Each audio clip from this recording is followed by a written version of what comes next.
အားလုံးပဲမင်္ဂလာပါရှင်။နှင်း Audio Book Channel လေးမှာကြိုဆိုပါရရှင်။အခုကျွန်မဖတ်ပြပေးမယ့်ဝိထုတိုလေးကတော့ဆရာမကြီးခင်ခင်တို့ရေးသားထားတဲ့စရေဝိုင်းဝိထုတိုများထဲမှာတဆေးဆိုတဲ့ဝိထုတိုလေးပဲဖြစ်ပါတယ်ရှင်။အားလုံးပဲနားဆင်ခံစားပေးကြပါအောင်ရှင်။တရက်ကွက်လုံးကသူ့ကိုမပိန်မလို့ပဲခေါ်ကြတယ်။သူ့နာမည်အရင်ဘသူဆိုတာတော့အတော်ကလေးဇင်းမြစ်လိုက်တဲ့သူမှသိမှာပါ။သူယောက်ျားကိုပါဆောင်ကိုတိုင်းကပိန်မရေးလို့ခေါ်လိုက်ရင်မပိန်မကတော်လိုက်တာပဲဒီတော့မပိန်မရဲ့နာမည်အရင်ကိုဘသူကမှအလုပ်တစ်ခုလုံးစုံစမ်းမနေတော့ဘူးမပိန်မဒေါ်ပိန်မဒါပဲပေါ့မပိန်မဆိုတဲ့အတိုင်းပိန်လိုက်တော့မှအယိုးနဲ့အရီကဲလို့မျက်နှာလေးကလည်းတီးခွက်ခွက်နဲ့ခလေးလူမမာကလေးအတိုင်းအသားကနက်ကြုတ်ကြုတ်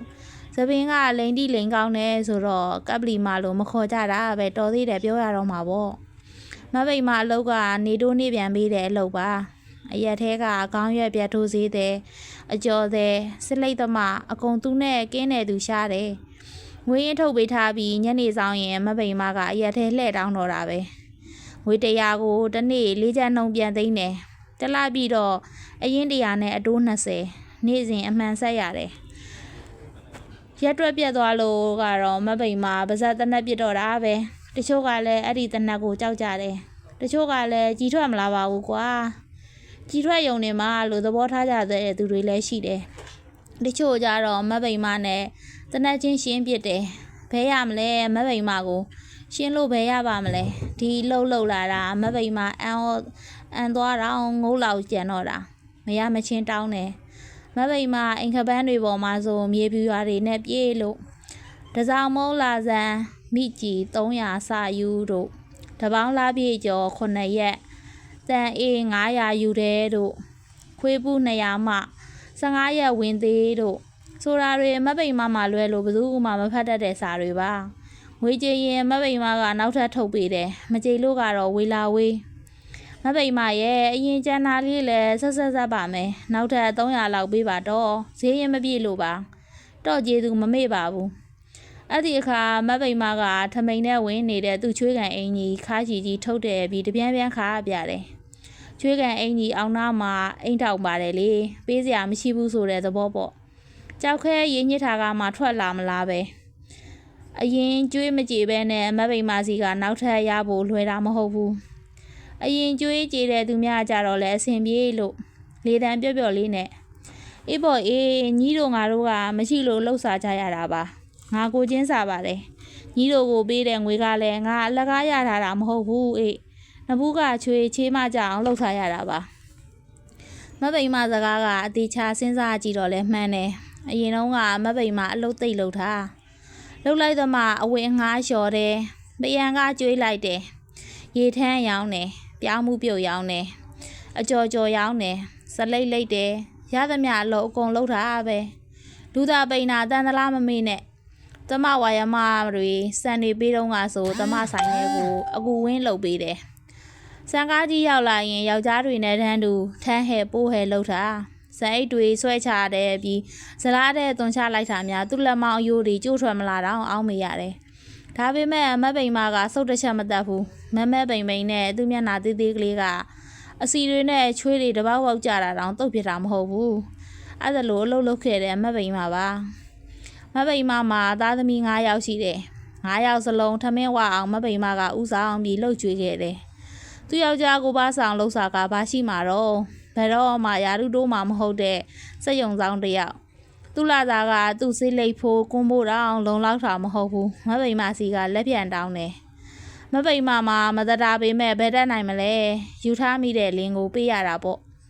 မပိန်မအလုတ်လုတ်သလောက်ကိုပါဆောင်ကလူပြင်းနာမှာလေးတောင်မချွန်ဘူးဆိုတဲ့အစားတွေက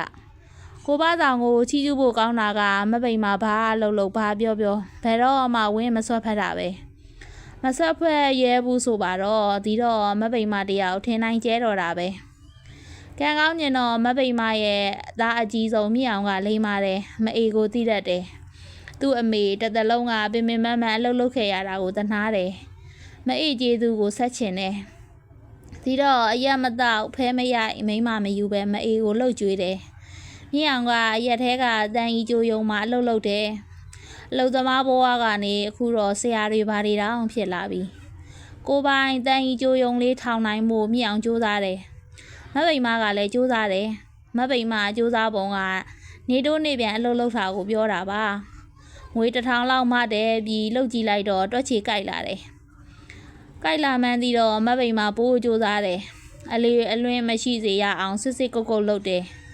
တတ်မှတ်ထားတဲ့အတိုးနှုံတိုင်းတိတိကျကျရအောင်ယူတယ်မရရင်ရတဲ့နီးသုံးတယ်ငွေစပေးကြတဲ့ကမဗိမာတို့ကလူကြည့်ပေးတာဒီလူယူတဲ့ငွေဆက်နိုင်မဲ့အခြေအနေရှိရလားမရှိရင်လျှော့ပေးတယ်မဗိမာကဘာကចောင်းထွက်တယောက်သားဖြစ်တာလူအကဲခတ်တော့တိတ်ကျွမ်းတာပဲသူအကဲဖြတ်လိုက်တဲ့အတိုင်းဖြစ်လာတတ်တော့လူတွေရဲ့ကုသိုလ်ကံပဲမဗိမာပေးတဲ့ငွေမကျင်းနဲ့လည်းမယူနဲ့ပေါ့မဗိမာကဘယ်နဲ့ကိုကပေးရတဲ့သူပဲဆိုတဲ့မြန်တယ်ပေးမဲ့စလိတ်ကြီးငော့တောင်းနေလိုက်တာပဲဆက်နိုင်မဲ့အနေထားရှိရင်တော့ရှော့ရှော့ချူချူပေးလိုက်တာပဲဒါတောင်ခြေချော်လက်ချော်ရက်တွက်ပြက်သွားရင်မဗိမာညိုညင်တော့တာပဲတပြည့်တောက်တောက်ပြောတယ်ဇက်တိုက်ပြက်လာရင်တော့ပါဇက်တနက်ပြစ်တော့တာပဲနောက်ဆုံးလက်နဲ့အထိသုံးမရရင်တော့လဲဆုံးတာပါပဲဆုံးလို့ကတော့အဲ့ဒီလူကိုမဗိမာပဲတော့မှလှည့်မကြည့်တော့ဘူးဆိုရင်အဲ့ဒီလူအခက်တွေ့ပြီးသားမှတ်ဈေးရောင်းရတဲ့ယာဒူးလေးလျှော့မယ်ထမင်းစားနေရတဲ့ယာဒူးလေးလျှော့မယ်မှတ်ပြီးတော့တနေ့လုံးမှတနေ့စားရတဲ့ဆင်းရဲသားပေါ်တဲ့ရက်ဝက်ကလေးထဲမှာမဗိမာကဘယင်တစ်ပါးပဲပေါ့ဒီလိုနဲ့မြေအောင်တရားကိုတန်ကြီးကြိုယုံအသေးစားလေးထူထောင်လာနိုင်တယ်အိမ်နှွေးပြလောက်ဆိုပါတော့ရသမျှတန်တို့တန်စားကိုပေါ်ဆောင်ကောင်းစည်းနဲ့ကောက်တန်ကြီးကြိုပုံလောင်းမြေအောင်အလုပ်ဖြစ်လာတယ်မဗိမာတို့ရဲ့မြေဆိုင်တဲကလေးကနှစ်ထပ်အိမ်လေးဖြစ်လာတယ်ကိုပါဆောင်တယောက်ကတော့ပင်စင်လေးယူတဲ့ပြီးဒူးနန်စားနေတော့တာပေါ့စစ်လိတ်လေးတောက်လိုက်ကွန်းလေးမြုံလိုက်နဲ့အေးအေးဆေးဆေးပဲမအေးစေးနိုင်တာကမဗိမာပဲညနေဆောင်ရင်ဒူးဆက်ခောက်လိုက်အောင်နေပြန်တွေလဲတောင်းရမရရင်လဲချောင်းကွဲလူမတက်အော်ဟဲဟေးရဲ့လှုပ်ရယူတဲ့သူပေးတဲ့သူကြေးတဲ့သူမကြေးတဲ့သူဦးနှောက်ချအောင်မှတ်ရတယ်အိမ်ကပတ်လည်းကြားလာတော့မြေပြူရွာတွေထက်နေပြီအဝေးကကြည့်ရင်တအိမ်လုံးထုံးတွေတုတ်ထားသလားမှတ်ရတယ်ညရောက်လဲမဗိမာကတော်တော်နဲ့မအိမ်နိုင်သေးဘူးဒီနေ့တို့နေ့ပြန်ငွေတွေကိုရေလိုက်ပြန်တွက်လိုက်လို့ရတယ်တခါတလေညအိရင်နဲ့တောင်ရောင်းတယ်ဒါပေမဲ့မဗိမာအပင်မရတယ်ကောင်းမှမသိဘူးနေ့ပြန်တို့ပင်လဲတဲ့သူမျောနေတယ်ရလေလိုလေးဖြစ်လာတယ်ပိုးလိုချင်းလာတယ်ပြီးတော့မဗိမာကငွေ100ကိုတစ်နေ့4ချက်ပြန်နေရကနေ5ချက်အထိဈေးမြင်လိုက်တယ်ဈေးမြင်လိုက်လို့မယူနိုင်ရင်လည်းနေကြရတဲ့ခြေထောက်အညောင်းတက်တာတယ်လေချောင်းနာတက်တာတယ်တဲ့အတိုးနှုံးကလည်းတစ်လောက်ကိုငွေ150တိုးထောက်ဝက်ခောက်ချိုးကြောက်เสียကြီးခက်တာကရက်သေးကစင်းရဲသားတွေပဲခောက်ချိုးတိုးကြီးကိုမကြောက်နိုင်ကြဘူးလောလောဆယ်ငတ်မှာကိုကြောက်ကြတယ်သူတို့ဘဝမှာငွေဆိုလို့မဗိမာစီကပဲများများဆဆရဘူးကြတာကိုမဗိမာတွေကငွေ900လောက်ထုတ်တနေ့ကုန်စည်လဲရောင်းရတဲ့ဝင်ငွေလေးနဲ့မဗိမာကိုအစိတ်ပြန်ဆက်ပိုရာဆန်လေးပါလေးပြေးဝယ်စီလေးပြေးဝယ်တန်တရားလဲနေတော့တာပါပဲဒါကိုအမြင်မတော်တဲ့ကိုပါဆောင်ကဗိမာရဲ့နေဟာမလွန်လုံးဘူးလားကိုရထဲကလူတွေပဲညှာအောင်မှာပေါ့သူတို့စင်းရဲရှာကြတာပဲနင်အသိနင်လောက်တာတွေမတရားဘူးထင်တယ်နော်တတလုံးကတခွန်းမှဝင်းရင်မဆွဲဖက်ဘူးတဲ့ကိုပါဆောင်ကမတရားဘူးပြောလာတော့မဗိမာကဆက်ဆက်ထီနားသွားတယ်ကိုပါဆောင်ကိုမျက်စောင်းတစ်ချက်ထဲထိုးပြီးဒီမှာတော့အေးအေးဆေးဆေးနေဒီခေတ်ကြီးထဲမှာဒီလိုလောက်ကြတဲ့သူတွေပြေးလို့ကျုပ်ကမှမတရားဘူးတော်ပြောရသလားတော့လိုလူတွေကြီးဆိုခက်ခဲရကြီးရဲ့ဟင်းဘာနာလဲလို့လဲအတန်မမနဲ့ဟောက်ပြစ်လိုက်တယ်အမေဒီတခါတော့ကိုပါဆောင်ကငုံခံမနေဘူးကြတွဲတော့တာပဲဟာငါလိုလူကြီးဆိုကောင်းတာပေါ့ဘာအပူပင်းမှမရှိဘူးအေးစေဒူးနဲ့နေတာနင့်အမြင်ပဲနင်းသာလောပေါဇောတွေတက်ပြီးပိတ်နေတာအဲ့ဒီပိန်တယ်လို့ပြောတာကိုမဗိမာမခံကျင်ဆုံးပဲအခုမှမဟုတ်ဘူးဘယ်တော့မှမဆိုမဗိမာကသူ့ကိုပိန်တယ်လို့ပြောရင်နည်းနည်းလေးမှမကြိုက်ဘူးမဗိမာဇဒန်တလျှောက်သူ့ကိုပိန်တယ်ပြောလို့ရမ်းပြစ်ခဲ့ရပေါင်းမနေတော့ဘူးသူ့ကိုသူပိန်မှန်းမသိတာမှမဟုတ်တာသိတာပေါ့မွေးရပါအပိန်မဲဟာဒါပေမဲ့လူဆိုတာမျိုးကအမှန်ကိုထောက်ပြတာကြိုက်တာမဟုတ်ဘူးဒီတော့ပိန်နာကိုပိန်တယ်မတရားကိုမတရားဘူးပြောတာမဗိမာမကြိုက်ဘူးမဆိုင်တာတော်ထဲ့မပြောနဲ့ကျုပ်ဟာကျုပ်ပိန်လို့မကလို့အယို့ကြီးကြံတော့လုံးမဟုတ်ဘူး ကို့အလုပ်ကပါဇက်ပိတ်နေဖို့ပဲကိုဘဆောင်ကခွီးကနေတစ်ချက်ရဲလိုက်တော့မပိန်မှာဒေါသတွေတအားထွက်သွားတယ်လက်ထဲကိုင်းထားတဲ့ဆလိတ်မီးလက်စကိုဘဆောင်မျက်ခွက်တက်တဲ့ပေါက်ထဲပစ်လိုက်တယ်ကိုဘဆောင်မှာဆလိတ်မီးပါးတွေလက်နဲ့တရံရံပုတ်ထုတ်ရင်ဒီမှာပိန်မနေရောငါရောဆင်းရဲသားဘွားကလာကြတဲ့သူတွေပါ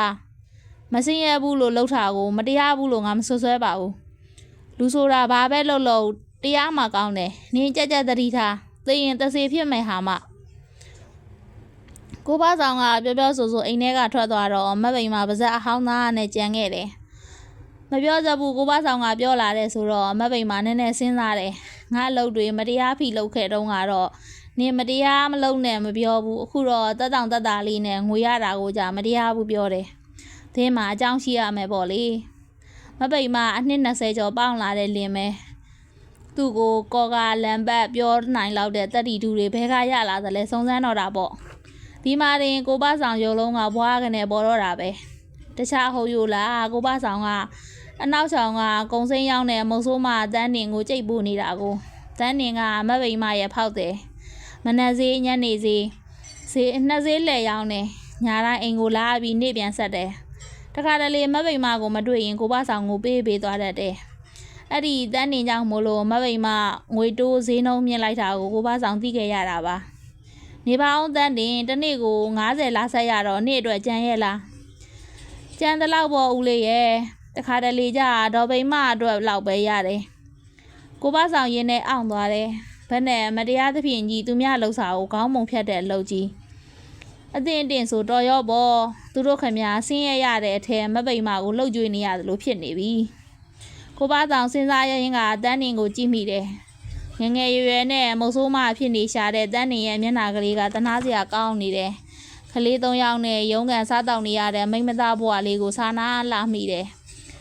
ဒီတစ်ခါကြရင်ထပ်မယူနဲ့တော့တန်းတင်ရင်းနိုင်သလောက်ရင်းပြီးရင်လောက်ကင်စားတောက်ကြပေါ့ဟာ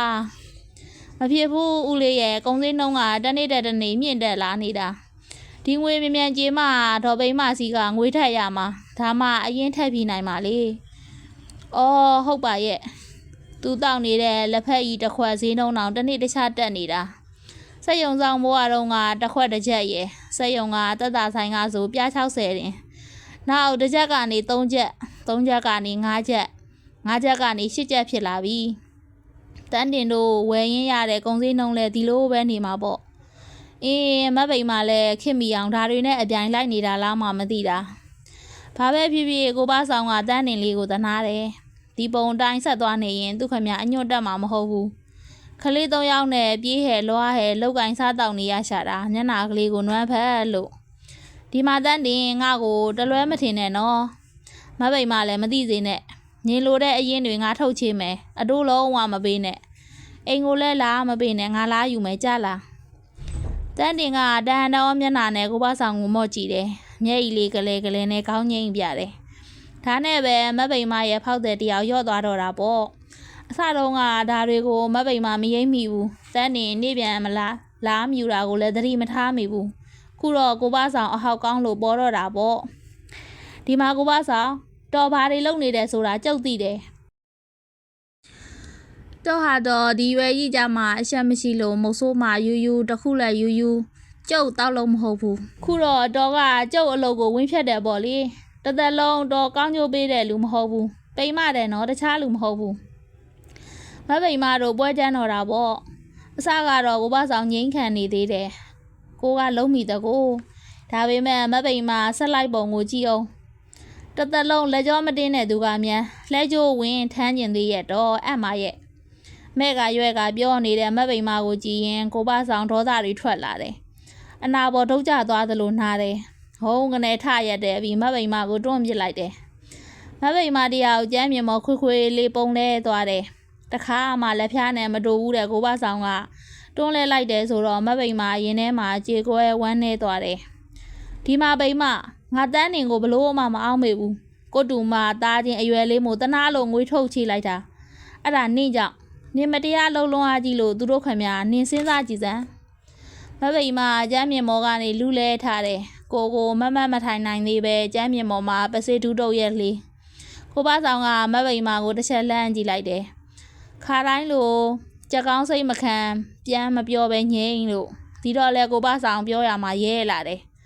တနေ့လုံးမှာတနေ့စားရတဲ့ဘဝတုန်းကနင်ဘလောက်စိတ်ပင်ပန်းလူပင်ပန်းရှိခဲ့တယ်လေသူများတွေအိတ်ချိန်အိတ်သူများတွေစားချိန်စားချိန်စားရှိခဲ့ရဲ့လို့လားခုသူတို့တွေလည်းဒီလိုပဲဒီလိုစင်းအောင်စင်းရဲနိုင်လှတဲ့သူတွေလက်ထဲကငွေကိုနင်မတရားမလို့ခြင်းစမ်းပါနဲ့မပိမာကတခေါမှဝင်းမပြောဘူးငြိမ်လို့ကိုဘဆောင်တယောက်ကတော့ချက်ကောင်းထီပြီးလို့အပိုင်တွက်တယ်တကယ်လို့နင်လှုပ်ချင်တယ်ဆိုတော့ရှင်လဲလျှောက်တာပြားလဲဆွဲတာပေါ့ဟာနင့်ကိုသူတို့ကျေးဇူးတောင်းတင်ကြအောင်မယ်နင်လည်းအခုလောက်မောစရာမလိုပါဘူးသူတို့တွေစားစရာရှိမရှိနင့်ကိုတော့ဆက်ကြတာပဲမဟုတ်လားကိုတရက်ထဲသားတွေပဲမိမရဲ့ကုသိုလ်ရပါတယ်မပိမစီကတက်ပြင်းတစ်ချက်ချတန်ကြားလိုက်ရတယ်ဒီလိုဆိုတော့လဲမပိမကမစိုးရှာဘူးကိုဘဆောင်ပြောသမျှခေါင်းကုန်နားထောင်နေပေါ့လေကိုဘဆောင်နှုတ်တွေပိုးသွက်လာတယ်ရဲလာတယ်နေလဲတခြားလုံးပင်ပန်းလာပါပြီငါတို့မှလည်းဒီလောက်ပူစရာမရှိတော့ပါဘူးအခုဆိုကြည့်မြင့်အောင်ကငါတို့ကိုလှုပ်ကြွေးနေပြီ